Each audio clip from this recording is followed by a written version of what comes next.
Shalom, salam sejahtera untuk kita semua. Kita berjumpa lagi dalam program 100 hari berdoa. Saudara-saudara, sebelum kita membawa doa-doa kita kepada Tuhan, mari kita dengarkan firman Tuhan. Namun sebelumnya, mari kita berdoa. Bapa yang baik, kami rindu untuk membawa doa dan permohonan kami saat ini.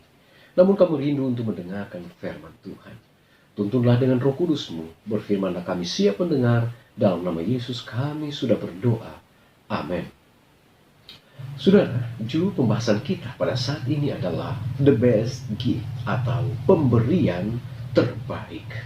Di dalam Lukas pasal yang ke-11 ayat 13 firman Tuhan berkata, "Jadi jika kamu yang jahat tahu memberi pemberian yang baik kepada anak-anakmu, apalagi Bapamu yang di sorga, Ia akan memberikan Roh Kudus kepada mereka yang meminta kepadanya."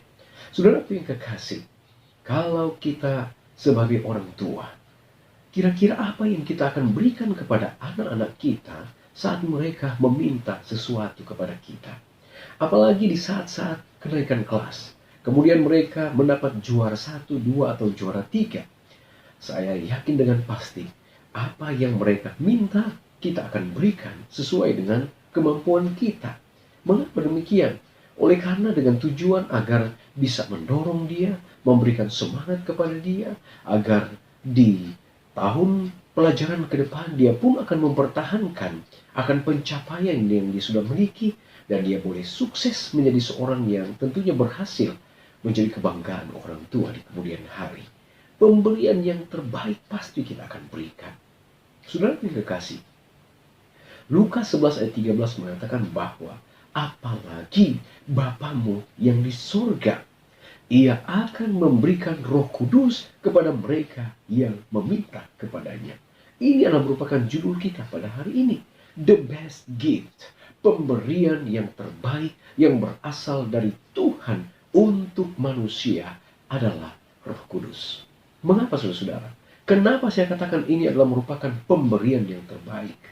Kehidupan kita tidak pernah akan selaras dengan kehendak Tuhan kalau kita tidak dituntun oleh Roh Kudus. Apa yang kita pikirkan, apa yang kita lakukan, kalau kita membiarkan Roh Kudus yang mengendalikan, maka itu semata-mata akan sesuai dan sesuai dengan rencana dari Tuhan. Saudara yang kekasih di dalam Tuhan kita Yesus Kristus, di tengah-tengah dunia yang berdosa, kita membutuhkan sosok yang bernama Roh Kudus agar kita tidak keluar dari rel yang tentunya jauh dari Tuhan. Kita tidak keluar dari jalur yang sesuai dengan kehendak Tuhan.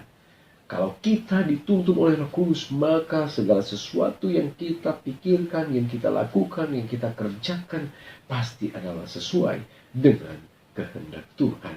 Saudara yang kekasih, dalam buku The Acts of the Apostles halaman 50, penulis Kristen yang bernama Nyonya White dituliskan, Tuhan lebih rela memberi Roh Kudus kepada mereka yang melayani Dia daripada orang tua yang memberikan pemberian yang baik kepada anak-anaknya. Untuk baptisan roh setiap hari, setiap pekerja harus mempersembahkan permohonannya kepada Allah. Kita coba lihat kembali kutipan ini, bahwa Tuhan Dia rela memberi Roh Kudus kepada mereka yang melayani Dia. Apabila kita ada dalam pelayanan, jangan khawatir saudara, jangan takut, jangan ragu. Terkadang kita memiliki istilah khawatir untuk melayani. Oleh karena kita tidak sanggup untuk berkata-kata, kita tidak sanggup untuk memberikan yang terbaik. Tetapi sesuai dengan konteks kutipan ini, bahwa kalau kita katanya mau melayani Dia dengan sungguh-sungguh, maka Tuhan rela untuk memberi Roh Kudus menuntun kehidupan kita, sehingga apa yang kita lakukan dalam melayani Dia akan selalu berhasil. Saudara yang kekasih, apabila kita mau memberikan pelayanan yang terbaik untuk Tuhan, bukan mengandalkan kekuatan kita, bukan mengandalkan kepintaran kita, bukan mengandalkan jabatan yang kita miliki, tetapi mengandalkan kuasa Tuhan, pasti kita akan berhasil. Oleh karena kita akan dituntun oleh Roh Kudus. Tetapi ketika kita dalam melayani Dia, kemudian kita mulai mengandalkan kepintaran kita, mengandalkan akan jabatan ataupun disiplin ilmu yang kita miliki, maka saat itu kita gagal. Oleh karena yang kita andalkan adalah pribadi kita, bukan kita andalkan Roh Kudus yang siap untuk menuntun kehidupan kita. Saudara, mungkin kita perlu renungkan hal-hal ini. Bahwa Bapa sangat bersedia memberi Anda Roh Kudus jika kita bertanya kepadanya. Allah tidak pernah memaksakan dirinya kepada Anda. Itu sebabnya kita perlu bertanya. Di dalam bahasa Yunani atau bahasa asli dalam Lukas 11 menunjukkan bahwa permintaan ini adalah kegiatan seumur hidup yang terus-menerus, continue, untuk mencari lebih banyak darinya. Membuka hati Anda kepada Allah seperti bunga yang terbuka ke matahari.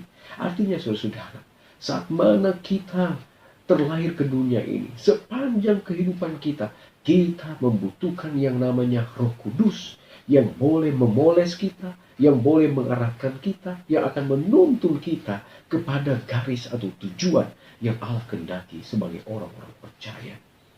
Saudara, menjadi pertanyaan bagi kita, akankah Anda meminta lebih banyak kehadirannya dalam kehidupan Anda? Dan maukah kita mengundang Roh Kudus ke dalam setiap area kehidupan kita, sehingga kita bisa membiarkan diri kita dituntun oleh kuasa kasih-Nya, agar pertimbangan-pertimbangan yang kita lakukan akan seturut dengan kehendak Tuhan.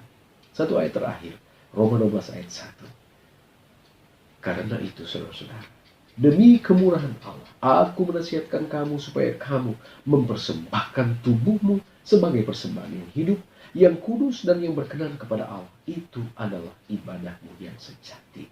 Kalau Allah telah memberikan Roh Kudus kepada kita, the best gift untuk kita, maka apa yang harus kita kembalikan kepada Tuhan? Sesuai dengan Roma 12 ayat 1 yang baru kita bacakan ini, bahwa kita harus mempersembahkan tubuh kita sebagai satu persembahan yang hidup, yang kudus, dan yang berkenan kepada Allah. Itu adalah ibadah kita yang sejati. Kiranya Allah memberkati kita saat ini. Saya berdoa nama Yesus. Amin.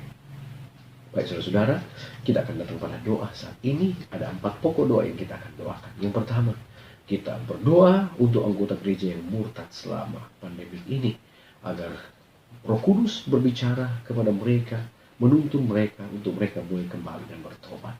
Kita juga berdoa untuk anggota gereja di Konferensi Zimbabwe Barat, di mana mereka menggalang dukungan untuk lansia, orang-orang yang cacat di komunitas mereka. Kita juga berdoa untuk anggota gereja dan orang-orang muda yang sudah terjebak dengan aliran yang sesat. Dan kita berdoa untuk Memorial Hospital di Chattanooga dan rumah sakit kita di seluruh dunia, agar tetap eksis dalam perlindungan Tuhan selama pandemi COVID-19 ini. Baik saudara, mari kita berdoa. Bapa di sorga, terima kasih untuk berkat-Mu Tuhan. Kami ada lagi saat ini oleh karena campur tangan Tuhan. Firman-Mu menguatkan kami. Kami bersyukur untuk pemberian yang terbaik, yaitu Roh Kudus. Boleh menjadi satu pemberian yang istimewa, yang akan menuntun mengarahkan kami sesuai dengan kehendak Tuhan. Kami berdoa saat ini Bapa, untuk umat-umat Tuhan yang selama pandemi COVID-19 ini ada di antara mereka yang murtad.